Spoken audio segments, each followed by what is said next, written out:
வாழ்வு சாவு எது வந்தாலும் தேவனோடு மனம் கொண்டாடும். கொண்டு வந்ததில்லை கொண்டும் போவதில்லை, சேர்த்து வைப்பதில் பயனில்லை. ஆசை 100 நீ கொண்டாலும் தேவன் நினைத்தாலே கை கூடும். ஒன்று கூட்டவோ ஒன்று குறைக்கவோ உனக்கு வழி. நம்முடைய வாழ்க்கையில் ஒரு சில நேரங்களில் நமக்கு ஒரு பெரிய ஒரு விதமான சந்தேகம் இருக்கும். நம்மை பற்றின ஒரு தேவ சித்தம் என்ன, நாம் யாரை திருமணம் செய்ய வேண்டும், நமக்கு வருகிற தீர்க்க தரிசனங்களை நாம் எப்படி புரிந்து கொள்ள வேண்டும் என்று பல குழப்பங்கள் இருக்கும். இன்றைக்கி நாம் பார்க்க போகிற இந்த ஆவிக்குரிய வாழ்க்கையில் ஒரு பெரிய தெளிவை கொடுக்க போகுது. உங்களுடைய டைரி, பைபிள் எல்லாம் வச்சு எடுத்து வச்சுக்கோங்க. நான் கொடுத்துருக்கிற ஒரு 3 முக்கியமான தீர்க்க தரிசனத்தையும் தேவ சித்தத்தையும் வேதாகமத்தின் அடிப்படையில் ஆழமாக நம்ம தியானிக்க போகிறோம். வீடியோவை முழுமையாக பாருங்கள். சப்ஸ்கிரைப் செய்யாதவர்கள் இப்போதே செய்து கொள்ளுங்கள். இன்றைக்கு இறையியலின் 2வது பாடம், அதாவது நாம் வேதாகமத்தில் முதல் இறையியல் பாடம் எடுத்து அதை வீடியோவாக பதிவிட்டிருக்கிறோம். முந்தைய வீடியோவில் தேவ சித்தம் என்றால் என்ன என்பதை நாம் பார்த்தோம். இன்றைக்கு இறையியல் பாடமான பகுதி 2க்கு நாம் வந்திருக்கிறோம். இங்கு நாம் என்ன பார்க்க போகிறோம் என்றால்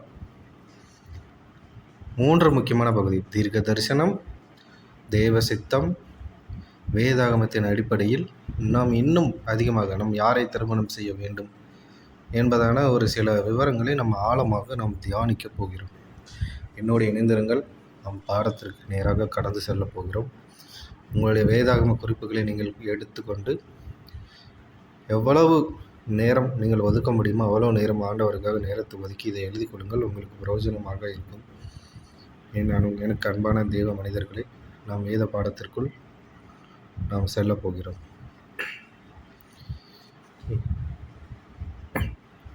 முதலாவதாக நாம் பார்க்க போகும் பகுதி தேவ சித்தம். அதாவது தேவனுடைய சித்தத்தை நாம் எப்படி அறிந்து கொள்வது.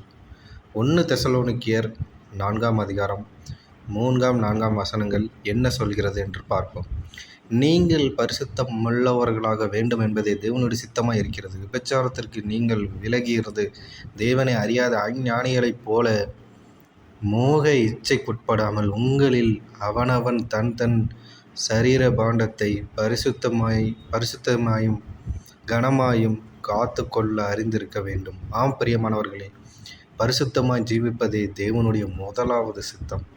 அடுத்ததாக ஆதியாகமம் 2ஆம் அதிகாரம் 19ஆம் வசனத்தை நாம் வாசிக்கும்போது தேவன் முதலாவதாக மனிதனுடைய சித்தத்தை பற்றி என்ன சொல்கிறார் என்பதை இந்த வேதத்தின் மூலம் நாம் பார்ப்போம்.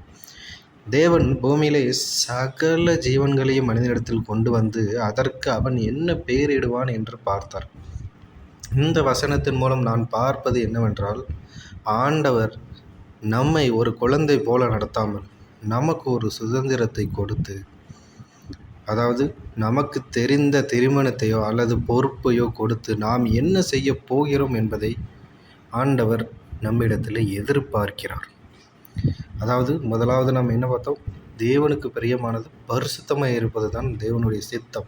அது எப்படிப்பட்டதான பரிசுத்தம் என்பதை நாம் 1 தெசலோனிக்கேயர் 4ஆம் அதிகாரம் 3ஆம் வசனம் 4ஆம் வசனம்.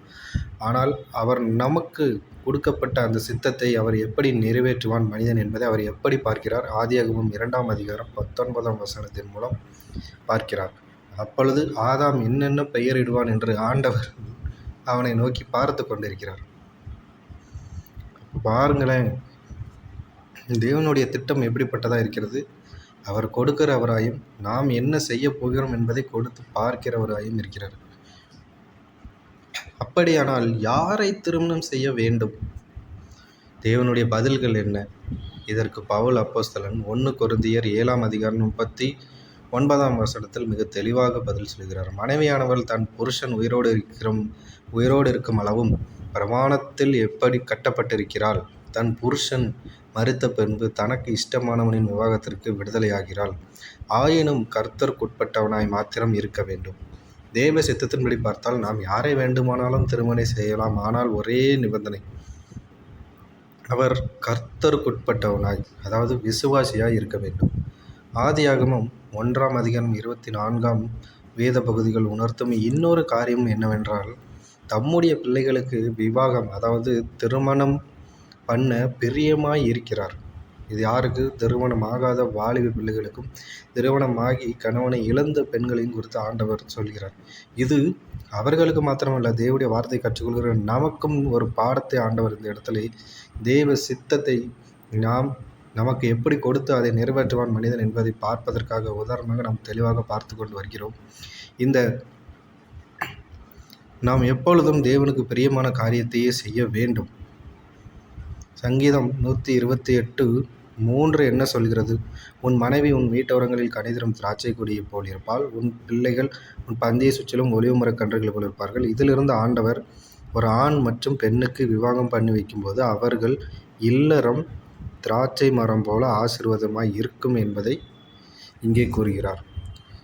எப்படிப்பட்டதான ஒரு ஆசீர்வாதம் பாருங்கள். மனிதன் தேவனுடைய சித்தத்தை சரியாக செய்தால் அவருடைய ஆசீர்வாதம் எப்படிப்பட்டதாக இருக்குமா?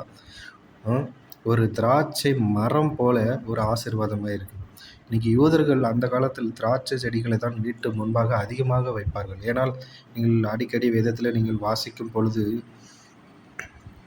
திராட்சை ரசத்தை குறித்து, திராட்சை பழங்களை குறித்து, திராட்சை மரங்களை குறித்து, திராட்சை செடிகளை குறித்து, இயேசு கிறிஸ்துவே அநேக இடங்களில் திராட்சை செடிகளை வைத்து உவமையை பேசியிருக்கிறார் அல்லவா?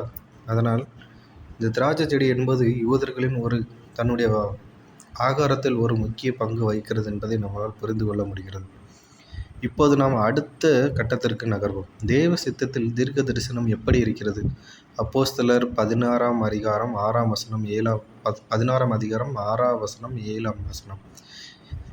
உங்களை பவுலும் சீலாவும் ஆசியாவிலே திருவசனத்தை சொல்லாதபடிக்கு பரிசுத்த ஆவியினாலே தடைபட்டு பெர்கியா கலாத்தியா நாடுகளை கடந்து போய் ஈசியாவுக்கு வந்து பெத்தனியாவுக்கு போக பிரயாணத்தம் பண்ணினார்கள். ஆவியானவர்கள் அவர்களை போக விடவில்லை. இதிலிருந்து நாம் அறிவது என்னவென்றால், பவுல் தேவ சித்தத்தின்படி தேவ காரியத்தை செய்ய வேண்டும் என்று புறப்படும்போது சில நேரங்களில் ஆவியானவர் அவர் தடுக்கப்படுகிறார். தேவனுடைய வழி நடத்துதல் அப்படிப்பட்டது. ஒரு சில நேரம் நம்ம தேவ சித்தத்தை தான் செய்ய போகிறோம், என்னடா தடங்களாக இருக்குன்னு சொல்லி நம் ஆண்டவரை குறித்து நம்ம நெகட்டிவாக பேசுகிற ஆட்களும் உண்டு. ஆனால் உண்மையில் இதில் ஆண்டவரே ஒரு சில நேரம் அவங்களை தடை பண்ணுறதுன்னா அதில் ஏதாவது ஒரு நோக்கம் இருக்கும். இப்போது நாம் 2ஆம் பகுதிக்கு வருகிறோம். தீர்க்க தரிசனம் என்றால் என்ன? அதை நாம் எப்படி புரிந்து கொள்ள வேண்டும்? முதலாவது 1 சாமுவேல் 22ஆம் அதிகாரம் 5ஆம் வசனத்தை நாம் கவனிப்போம். தீர்க்கதரிசியாகிய காத் தாவீதை நோக்கி, நீ இந்த அரணில் இராமல் யூத தேசத்துக்கு புறப்பட்டு போ என்றான். அப்பொழுது தாவீது புறப்பட்டு கேரேத் காட்டிற்கு போனான். இங்கே காத் என்கிற தீர்க்கதரிசி மூலம் ஆண்டவர் தாவீதுக்கு ஒரு வழியை காட்டுகிறார். அடுத்ததாக 1 கொரிந்தியர் 14ஆம் அதிகாரம் 1 பவுல் சொல்லுகிறார், அன்பை நாடுங்கள், ஞான வரங்களையும் விரும்புங்கள், விசேஷமாய் தீர்க்க தரிசன வரத்தை விரும்புங்கள். அதாவது மனிதன் தீர்க்க தரிசனத்தை பேசுவதை ஆண்டவர் விரும்புகிறார். ஆனால் அதே நேரத்தில் நாம் எச்சரிக்கையாய் இருக்க வேண்டும் என்பதையும் ஆண்டவர் இந்த வசனத்தின் மூலம் நமக்கு உணர்த்தப் போகிறார். 2ஆம் அதிகாரம் 2 கொரிந்தியர் 11ஆம் அதிகாரம் 13, 14, 15 வசனங்களை என்ன எச்சரிக்கிறது என்றால், சாத்தானும் கள்ள தீர்க்க தரிசனம் சொல்ல முடியும்.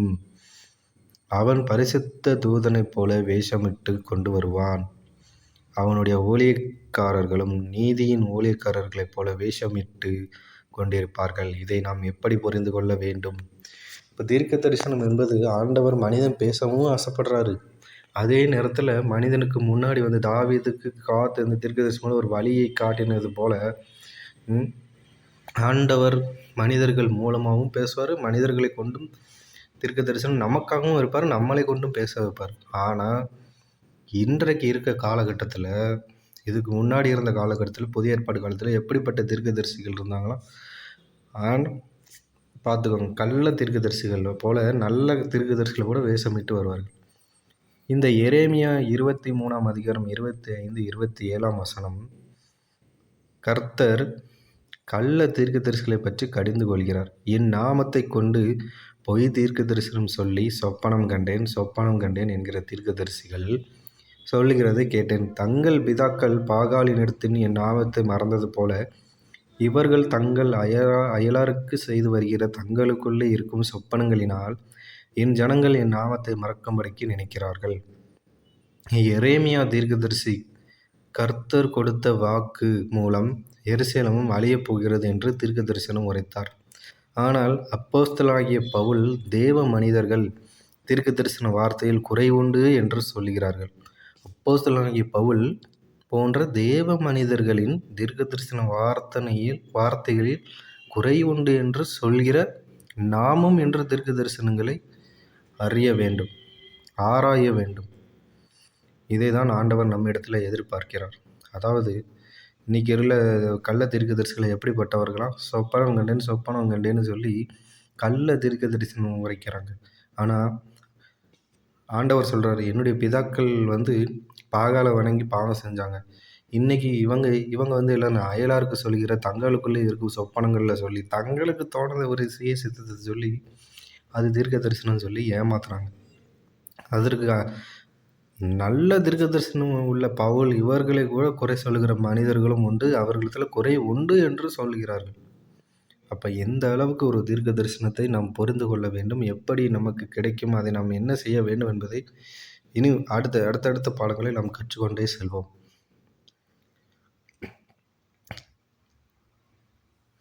எனவே நாம் ஒரு தீர்க்க தரிசன வார்த்தையை கேட்டாலும் அதை உடனடியாக கர்த்தரை தவிர வேறு யார் இடத்திலும் சொல்லக்கூடாது. நாம் செய்ய வேண்டியது வேதத்தில் ஆராய்ந்து ஜெபம் பண்ண வேண்டும். அப்படியானால் உண்மையான தீர்க்க தரிசனம் என்றால் என்ன? தீர்க்க தரிசனம் என்பது ஒரு மனிதனுக்கு குறி ஜோசியம் மாதிரி சொல்வது அல்ல. வெளிப்படுத்துதல் 19ஆம் அதிகாரம் 10ஆம் வசனத்தில் தெளிவுபடுத்துகிறது. இயேசுவை குறித்து சொல்லிய சாட்சியே தீர்க்க தரிசனத்தின் ஆவியாய் இருக்கிறது. தீர்க்க தரிசனம் என்பது இயேசுவோடும் நம்மை இன்னும் அதிகமாக இணைக்க வேண்டும். அந்த வார்த்தை பெறுவதே உண்மையான தீர்க்க தரிசனமாகும். அதுவே இயேசுவை பற்றியதாகவே இருக்க வேண்டும். தீர்க்க தரிசனம்னா என்ன? இயேசுவை சாட்சியாக வச்சு தான் தீர்க்க தரிசனமே இருக்கு. இயேசுவின் சாட்சியோட தீர்க்க தரிசனம் ஆவி இருக்கிறதுனால அது தீர்க்க தரிசனம் இயேசுவை இன்னும் அதிகமாக இணைக்க வேண்டும். அந்த அளவுக்கு தான் தீர்க்க தரிசனம் இயேசுவை அதிகமாக தீர்க்க தரிசனத்துக்குள்ளே இணைக்கணும். அப்போனா தான் அது உண்மையான தீர்க்க தரிசனம். இன்னும் சரியான தீர்க்க தரிசனம், அதாவது பவுலின் மாதிரின்னு பார்ப்போம். பவுலின் மாதிரி நம்ம எடுத்துக்கொண்டாலும் வீடியோ முக்கியமான நம்ம 3ஆவது பகுதிக்கு வந்திருக்கிறோம். நான் ஆரம்பத்தில் சொன்னேன் முதல் பகுதி, 2ஆம் பகுதி, இப்போ நம்ம 3ஆம் பகுதி வந்திருக்கிறோம். வீடியோவின் மிக முக்கியமான பகுதி சரியான தீர்க்க தரிசனம் என்பதை நாம் எப்படி அறிவது? இதற்கு அப்போஸ்தலனாகிய பவுலின் வாழ்க்கையே நமக்கு ஒரு பெரிய உதாரணம். அப்போஸ்தலர் 20ஆம் அதிகாரம் 1 முதல் 16ஆம் வசனம் வரை உள்ள வசனங்களின்படி பவுல் எருசலேமுக்கு போக வேண்டும் என்று தீர்மானித்தார். மனதில் நினைத்தார். அப்பொழுது சில தீர்க்கதரிசிகள் மூலமாக ஆவியானவர் பேசுகிறார். அடுத்த வசனங்களை நம்ம பார்ப்போம். அடுத்து அப்போஸ்தலர் 21ஆம் அதிகாரம் 3ஆம் வசனம் தொடர்ச்சியான வசனங்களின்படி சீசர்கள் இயேசுவின் ஆவியினாலே பவுலை நோக்கி, நீர் எருசலேமுக்கு போக வேண்டாம் என்று தீர்க்க தரிசனம் மூலம் சொல்லுகிறார்கள். இன்னும் விளக்கமாக அப்போஸ்தலர் 21ஆம் அதிகாரம் 10ஆம் வசனம் முதல் 11ஆம் வசனம் முதல் 15 வரை 10, 11, 12, 13, 14, 15 வசனம் வரங்களில் அகபு என்ற தீர்க்கதரிசி ஒருத்தர் வருகிறார். இவர் யார் என்றால் அப்போஸ்தலர் 11ஆம் அதிகாரம் 21ஆம் அப்போஸ்தலர் 11, 21, 27ஆம் வசனத்தில் வரார். 11ஆம் அதிகாரம் 21ஆம் வசனம் 27ஆம் வசனங்களெல்லாம் வருகிறார். அவர் பவுலின் இடத்தில் வந்து பவுலின் அரையாடையை எடுத்து தன் கைகளையும் கால்களையும் கட்டி கொண்டு, இந்த ஆடையில் உடையவனை யூதர்கள் எருசலேமை இவ்விதமாய்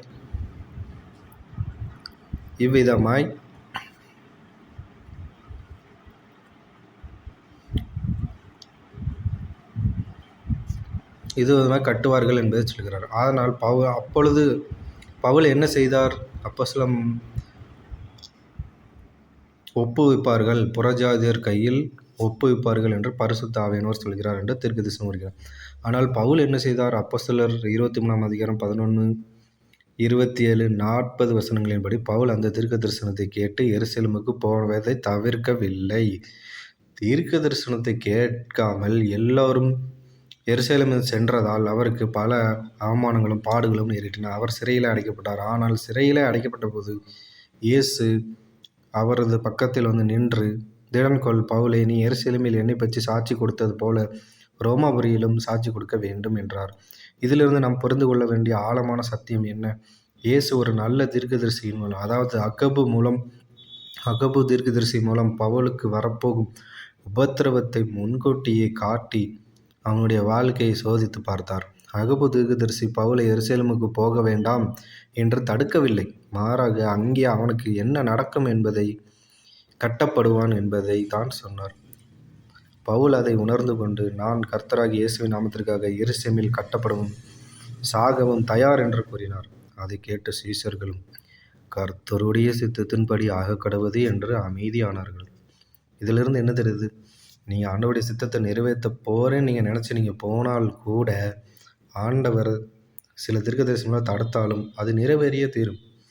அது உங்களை சோதிப்பதற்காக மட்டும்தானே தவிர, நம் வேதவாசிகள் புடமை சோதித்த பின் பொன்னாக விளங்குவோம் என்று. ஆகவே தீர்க்க தரிசனம் என்பது நம்மை பயமுறுத்துவதற்கோ அல்லது தேவ சித்தத்திற்கு புறம்பே கொண்டு போவதற்கோ அல்ல. மாறாக நம்மை தேவ சித்தத்திற்கு ஆயத்தப்படுத்துவதற்கு. நாம் கடைசி பகுதிக்கு வந்துவிட்டோம் பிரியமானவர்களே.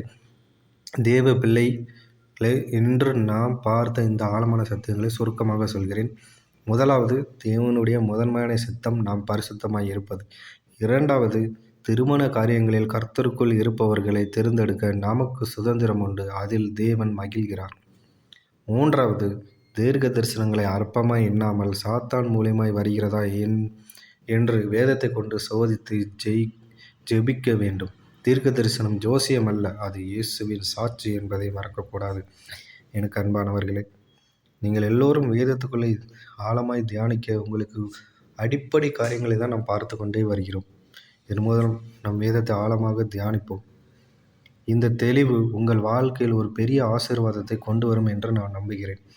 தேவன் பைபிள் காலேஜ் மூலமாக இன்னும் பல ஆவிக்குரிய ரகசியங்களை நாம் தொடர்ந்து படிக்கப் போகிறோம்.